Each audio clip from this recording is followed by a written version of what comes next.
August 27న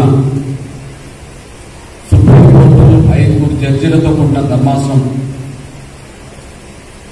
schedule కులాల రిజర్వేషన్ల వర్గీకరణను రాష్ట్రాన్ని అమలు చేసుకోవచ్చు అన్న తీర్పుపై ఆంధ్రప్రదేశ్ ముఖ్యమంత్రి వైఎస్ జగన్మోహన్ రెడ్డి గారు తమ వైఖర్యంతో బహిరంగపరచాలని డిమాండ్ చేస్తున్నారు.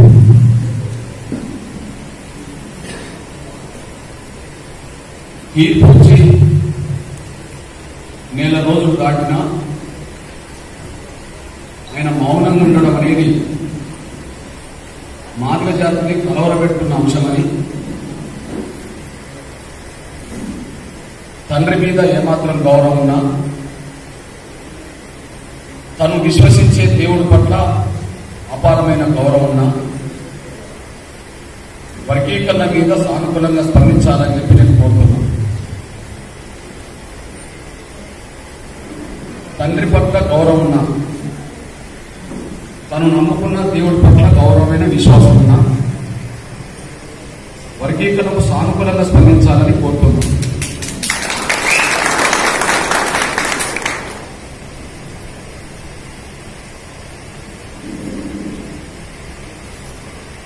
ప్రస్తుత ముఖ్యమంత్రి జగన్మోహన్ రెడ్డి గారు తన తండ్రిని వర్గీకరణ విషయంలో ఆదర్శంగా తీసుకోవాలని కోరుతున్నారు. తండ్రి కాలానికి ఈనాటి కాలానికి కోర్టు తీర్పులో మార్పు వచ్చింది. తన తండ్రి కాలానికి నేటి కాలానికి కోర్టు తీర్పులో మార్పు వచ్చింది. తన తండ్రి స్వర్గీయ వైఎస్ రాజశేఖర రెడ్డి గారు ముఖ్యమంత్రి ఉన్న కాలంలోనే ఎస్సీ రిజర్వేషన్ల వర్గీకరణకు రాష్ట్ర ప్రభుత్వాలు చేసే అధికారం లేదని చెప్పి వర్గీకరణను రద్దు చేసిన కాలం. వైఎస్ రాజశేఖర గారు ముఖ్యమంత్రి ఉన్న కాలంలో సుప్రీంకోర్టు వర్గీకరణను తిరస్కరించింది. రాష్ట్ర ప్రభుత్వాలకు వర్గీకరణ చేసే అధికారం లేదని తిరస్కరించింది. ఇది తన తండ్రి రాజశేఖర గారి కాలంలో వచ్చిన తీర్పు. కోర్టు తిరస్కరించిన రాజశేఖర రెడ్డి గారు మాత్రం వర్గీకరణకు అనుగుణంగానే నిర్ణయాలు తీసుకుంటూ వచ్చారు.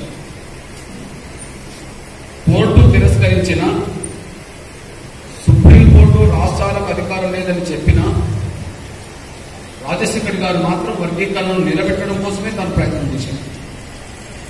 అందుకు సాక్ష్యాలు కోర్టు తీర్పు వచ్చేది 2004 నవంబర్ 5న. కానీ డిసెంబర్ మొదటి వారంలోనే షెడ్యూల్ కులాల రిజర్వేషన్ల వర్గీకరణను మళ్లీ సమర్థిస్తూ అసెంబ్లీ తీర్మానం చేసిన మహనీయుడు. అంటే కోర్టు తిరస్కరించినా నిలబెట్టడానికి రాజశేఖర్ గారు ప్రయత్నం చేసినారు. రెండోది, రాజశేఖర్ గారి హయాంలోనే 2005, 2006లో అఖిల పక్షాన్ని ఢిల్లీకి తీసుకెళ్లి వర్గీకరణ పట్ల త్వరగా నిర్ణయం తీసుకోవాలి అని చెప్పి కేంద్రం మీద ఒత్తిడి తీసుకొచ్చారు. 2007లో మూడోసారి అఖిల పక్షాన్ని ఢిల్లీకి తీసుకెళ్లి ప్రధానమంత్రి మన్మోహన్ సింగ్ దగ్గర కూర్చొని వర్గీకరణ మీద మీరు ఆలస్యం చేయకుండా ఒక నిర్ణయం తీసుకొని కనీసం కమిషన్ వేసేది సరే సమస్య పరిష్కరించాలని కోరాడు. ఆయన కోరిక మేరకే ఎస్సీ రిజర్వేషన్ల వర్గీకరణ అంశాన్ని మరొకసారి అధ్యయనం చేయడానికి మన్మోహన్ సింగ్ ప్రభుత్వం ఉషా మేరా కమిషన్ వేసింది. ఉషా మేరా కమిషన్ రిపోర్టు 2008లో వచ్చింది. 2008లో వచ్చిన రిపోర్టును అనుసరించి వర్గీకరణకు అనుకూలంగా నివేదిక వచ్చింది కనుక పార్లమెంట్లో బిల్లు పెట్టాలని చెప్పి కమిషన్ నివేదిక వచ్చిన కాలం నుండి తను చనిపోయేంత వరకు పలు సందర్భాల్లో కేంద్రం మీద ఒత్తిడి తీసుకొచ్చే ప్రయత్నం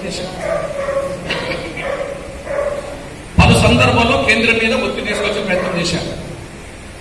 దురదృష్టవశాత్తు రాజశేఖర్ గారు ప్రమాదవశాత్తు చనిపోయారు.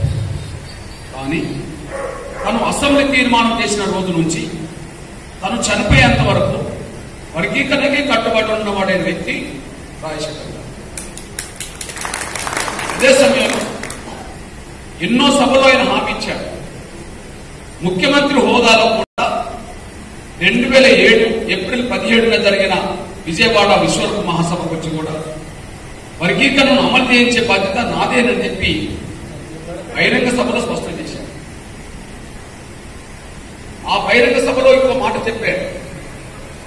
ఈ రాష్ట్రంలో ఎంఆర్ఎస్ ఉద్యమం మొదలైన తర్వాత అన్ని రాజకీయ పార్టీల కంటే ముందు ఎవరు స్పందించడానికంటే ముందు వర్గీకరణ మద్దతుగా మొట్టమొదటిసారి స్పందించింది నేనేనని చెప్పి తనే చెప్పుకున్నాడు. షెడ్యూల్ కులాల వర్గీకరణ రాష్ట్రాలకు అధికారం లేదని చెప్పిన తర్వాత కూడా రాజశేఖర్ గారు పలు సందర్భాల్లో వర్గీకరణకు అనుకూలంగా నిర్ణయాలు తీసుకున్నాడు అనే విషయం రుజువు అవుతారు. కానీ ముఖ్యమంత్రిగా జగన్మోహన్ రెడ్డి గారు ఉన్న ఈ సమయంలో అదే సుప్రీంకోర్టు ఎస్సీ వర్గీకరణకు అనుకూలంగా తీర్పు ఇవ్వడమే కాకుండా వర్గీకరణ చేసుకునే అధికారం రాష్ట్రాలకే ఉన్నదని స్పష్టం చేసింది. అధికారం లేదన్న రోజుల్లోనూ రాజశేఖర్ గారు దాన్ని నిలబెట్టే ప్రయత్నం చేస్తే రాష్ట్రాలకే అధికారం ఉన్నదనే విషయం స్పష్టం చేసిన తర్వాత కూడా 4 రోజులు గడిచినా కూడా దాంట్లో స్పందించలేదా జగన్మోహన్ గారు? ఇప్పుడు సుప్రీంకోర్టులో 7 జడ్జీలు కానీ 9 మంది జడ్జీలు కానీ మన ఆంధ్రప్రదేశ్ లో వర్గీకరణ అంశాన్ని మనం విచారించబోతున్నాం. 4 రోజుల పాటు స్పందించలేదు. విచారణ మొదలయ్యే అవకాశం ఉంది. మరి జగన్మోహన్ రెడ్డి గారి ప్రభుత్వం వైఖరి 4 రోజులు దాటినా కూడా స్పందించలేదు. అక్కడ విచారణ మొదలు కాబోతుంది. మరి మౌనం ఎందుకు? అందువల్ల మౌనం వీడాలని చెప్పి తండ్రి అడుగుజాడల్లో నడిచే వ్యక్తిగా జగన్మోహన్ రెడ్డి గారు ఉండదలుచుకుంటే తను నమ్ముకున్న దేవుడి పట్ల తనకు సంపూర్ణమైన విశ్వాసం ఉంటే వర్గీకరణ పట్ల సానుకూలమైన నిర్ణయాన్ని వెంటనే ప్రకటించాలని, సుప్రీంకోర్టులో ఏ విచారణ అయితే మొదలు కాబోతుందో ఆ విచారణకు వర్గీకరణకు అనుకూలంగా రాష్ట్ర ప్రభుత్వం తగు చర్యలు తీసుకోవాలని చెప్పి నేను డిమాండ్ చేస్తున్నాను. అదే సమయంలో ఉమ్మడి ఆంధ్రప్రదేశ్ ఉన్నప్పుడు రాజశేఖర్ గారితో పాటు జగన్మోహన్ రెడ్డి గారు కూడా పలు సందర్భాల్లో వర్గీకరణకు అనుకూలంగానే నిర్ణయాలు తీసుకున్నాడు. ఈ విషయం గమనించాలని ఆశిస్తున్నా.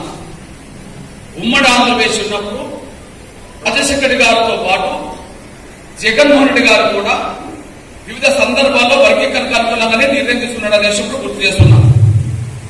అందుకు 3 సాక్ష్యాలు మీ ముందు పెడుతున్నా. 3 సాక్ష్యాలు పత్రికల ముందు నా సోదరుల ముందు పెడుతున్నా.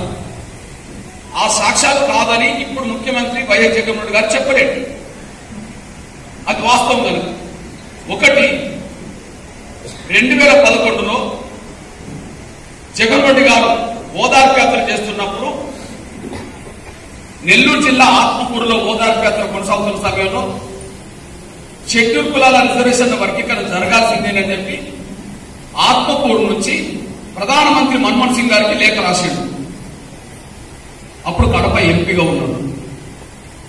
కడప ఎంపీగా ఉండి ఓదార్పు జరుగుతున్న సమయంలో ప్రధానమంత్రికి లేఖ రాసింది తనే, వర్గీకరణ జరగాలని. అది కాదని చెప్పలేడు, ఎందుకంటే ఆధారం ఉన్నది కదా. ఆయన లెటర్ ప్యాడ్ మీదనే రాసింది ఉన్నది. రెండోది,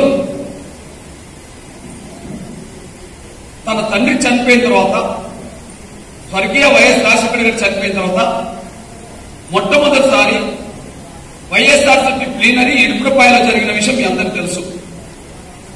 ఆ ఇడుపులపాయలో జరిగిన సందర్భంగా ఒక 3 రోజుల ముందు జూలై 8 ఇడుపులపాయలో సమావేశమైతే జూలై 4వ తారీఖు నాడు నేను హైదరాబాద్ లో ఉండబడే తన స్వగృహమైన లోటస్ పార్క్ లో కలిసి మీ తండ్రి వర్గీకరణ సమర్పించాడు కనుక, మీరు ఇప్పుడు వైఎస్ఆర్సీపీ పెట్టింది కనుక మీరు పార్టీ ప్లీనర్ సమావేశాలు జరుగుతున్నాయి కనుక ఆ ప్లీనర్ సమావేశంలో వర్గీకరణకు అనుకూలంగా తీర్మానం చేయండి అని చెప్పి నేను ఆయన విజ్ఞప్తి చేశాను. నేను చేసిన విజ్ఞప్తికి స్పందించి తప్పకుండా వైఎస్ఆర్సీపీ పార్టీ ప్రణాళికలో చేసే తీర్మానాల్లో వర్గీకరణకు అనుకూలంగా ఉంటుందని చెప్పేశాడు. చెప్పిన దానికి అనుగుణంగా ఇడుపులపాయలో జరిగిన ప్లీనర్ సమావేశంలో తీర్మానాల్లో తన తండ్రి వైఎస్ రాజశేఖర్ గారి ఆశయాల భాగంగా వర్గీకరణకు వైఎస్ఆర్సీపీ కట్టుబడి ఉన్నదని వర్గీకరణ అమలు చేయడానికి మేము సర్వశక్తుల్లో పోరాటం చేస్తామని చెప్పి వైఎస్ఆర్సీపీ తీర్మానంలో కూడా ఎక్కువ ప్రయాణం చేసిన తీర్మానంలో కూడా ఉండదు. ఆ తీర్మానం కాపీ కూడా మీ దగ్గరనే ఉంటాయి. మూడోది, ఒకరోజు మన్మోహన్ సింగ్ ప్రభుత్వంలో కేంద్ర న్యాయశాఖ మంత్రి వీరప్ప మొయిల్ గారు ఉంటే, వీరప్ప మొయిల్ గారికి నేను ఎస్సీ వర్గీకరణ మీద వినతి పత్రం ఇవ్వడానికి వెళ్ళినప్పుడు సోదరులు జగన్మోహన్ రెడ్డి గారు కూడా ఎంపీ హోదాలో అక్కడ ఉన్నాడు. తనే కాకుండా అనంతపూర్ ఎంపీ, నాడు ఎంపీ అంత వెంకటరామరెడ్డి కూడా అక్కడ ఉన్నాడు. ఈ ఇద్దరు నాతో మాట్లాడుతూ, అన్న నువ్వు షెడ్యూల్ కులాల వర్గీకరణ కోసం ఒంటరి పట్టణం నువ్వు చేస్తున్నావు, నువ్వు ఒక్కరివే కాదన్నా, మేము కూడా మీకు తోడు ఉంటాము, ఇది నీ ఒక్కడి ఆశయం కాదు, మా తండ్రి డ్రీమ్, మా తండ్రి కళ కూడా, కాబట్టి నువ్విచ్చే వినతి పత్రం మీద నేను కూడా సంతకం పెడతా అని చెప్పి నేనిచ్చే వినతి పత్రం మీద వైఎస్ జగన్మోహన్ గారు సంతకం పెట్టడమే కాకుండా అనంత వెంకటరామరెడ్డితో కూడా సంతకం పెట్టించారు. అంటే గతంలో జగన్మోహన్ గారు కూడా వర్గీకరణకు అనుకూలం అనడానికి కానీ సాక్ష్యాలు. ఇప్పుడు నేను అడుగుతున్నది ఏంటంటే, మీ తండ్రి వర్గీకరణకు అనుకూలం అనే విషయం రుజువు అవుతుంది, మీరు గతంలో వర్గీకరణకు అనుకూలం అనే విషయం రుజువు అవుతుంది. మరి ఇప్పుడు జడ్జిమెంట్ మనకు అనుకూలంగా వచ్చినాక మౌనం ఎందుకు? ఇప్పుడు జడ్జిమెంట్ వర్గీకరణకు అనుకూలంగా వచ్చిన మౌనం ఎందుకు? జడ్జిమెంట్ మాకు వ్యతిరేకం వచ్చిన రోజుల్లో మీరు తండ్రి నిలబెట్టే ప్రయత్నం చేశారు, వ్యతిరేకం వచ్చిన రోజుల్లోనే మీరు దాన్ని నిలబెట్టడానికి మాకు సాయం చేసే ప్రయత్నం చేశారు. కానీ ఇప్పుడు ఈ ఆంధ్రప్రదేశ్ లో ముఖ్యమంత్రి అయిన మీరు వర్గీకరణకు అనుకూలంగా జడ్జిమెంట్ వచ్చిన తర్వాత కూడా నెల రోజులు మౌనం ఉండడం, ఇంకొక 15-20 రోజుల్లో మన విచారణ అక్కడ మొదలవుతున్న సమయంలో ఏ నిర్ణయం తీసుకుంటున్నారో అది తెలియకపోవడం చూస్తే మాకు ఆవేదన ఉన్నది. దయచేసి మా ఆవేదనను మనసులో పెట్టుకొని మా ఆవేదన మనసులో పెట్టుకొని మా విజ్ఞప్తిగా పరిశీలించుకొని ఏ మాత్రం ఆలోచన చేయకుండా వర్గీకరణ పట్ల స్పందించాలని, వర్గీకరణ పట్ల తన తండ్రి అడుగుజాడలకు అనుగుణంగానే స్పందించాలని చెప్పి నేను రాష్ట్ర ముఖ్యమంత్రి జగన్మోహన్ రెడ్డి గారికి విజ్ఞప్తి చేస్తున్నా, నేను గుర్తు చేస్తున్నా, డిమాండ్ చేస్తున్నా.